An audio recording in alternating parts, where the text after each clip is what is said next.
Tribuners Bareskrim Mabes Polri berhasil melakukan pengungkapan clandestine lab narkotika di wilayah Provinsi Bali. Di mana awal pengungkapan kasus tersebut merupakan hasil pengembangan dari pengungkapan tindak pidana narkotika jenis hasis di Daerah Istimewa Yogyakarta. Kabar Reskrim Polri Komjen Pol Wahyu Widada mengatakan setelah dilakukan penyelidikan, diketahui bahwa lokasi produksi berpindah-pindah di sekitar Bali.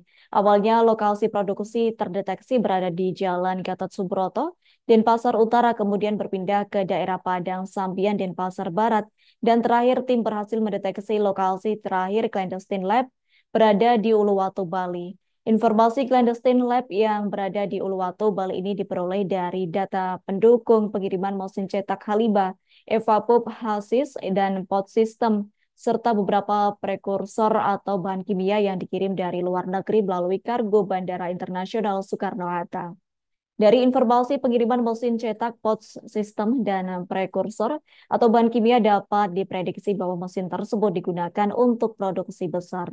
Selain itu, terdapat 3 orang warga negara Indonesia yang ditetapkan sebagai DPO dan saat ini masih dalam proses pengejaran oleh tim, yakni inisial DOM sebagai pengendali, RMD sebagai peracik dan pengemas, dan inisial IO sebagai perekrut karyawan. Modus operandi peredaran narkoba dengan menggunakan pot sistem merupakan strategi yang digunakan oleh para pelaku untuk menyamarkan peredaran narkoba di kalangan generasi muda. Pot system yang biasanya digunakan sebagai alat untuk vaping dengan tampilan yang modern, praktis, dan seringkali dianggap sebagai barang biasa yang tidak mencurigakan, telah dimodifikasi menjadi media untuk mengonsumsi narkoba sehingga lebih sulit terdeteksi.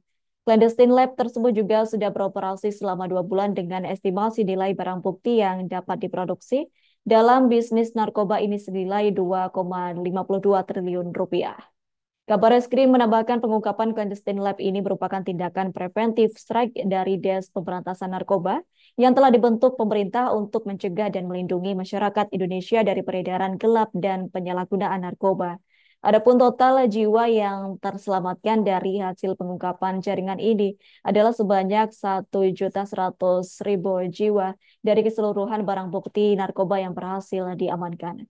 Kunci utama pemberantasan jaringan narkoba yakni menerapkan TPPU kepada para tersangka agar memberikan efek jera dengan cara memiskinkan dan merampas aset dari hasil kejahatannya sehingga mempersulit mereka untuk kembali beroperasi.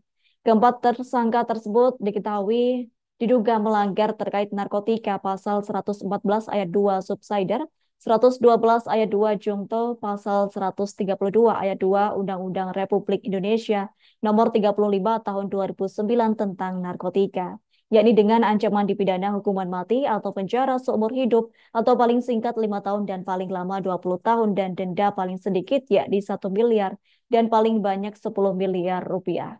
Selain itu juga dijerat dengan psikotropika pasal 59 ayat 2 Undang-Undang Nomor 5 tahun 1997 tentang psikotropika dengan ancaman dipidana hukuman mati atau penjara seumur hidup atau pidana penjara selama 20 tahun dan denda paling banyak 750 juta rupiah.